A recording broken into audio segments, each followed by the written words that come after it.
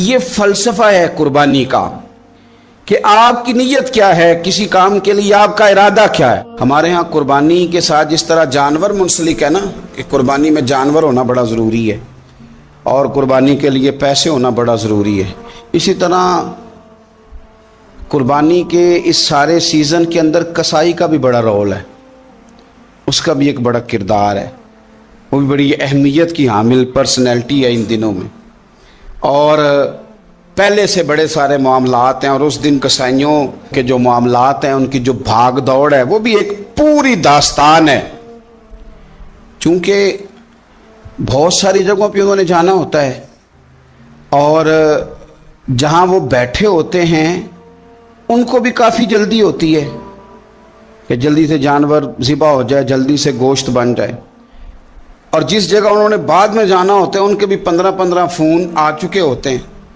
تو وہ جو خاص اسلام حکم دیتا ہے اس موقع پر اور نبی پاک علیہ السلام کی جو خاص نصیحتیں ہیں اور حضور نے جو خاص احتیاطیں بتائی ہیں وہ احتیاطیں پوری نہیں ہوتی.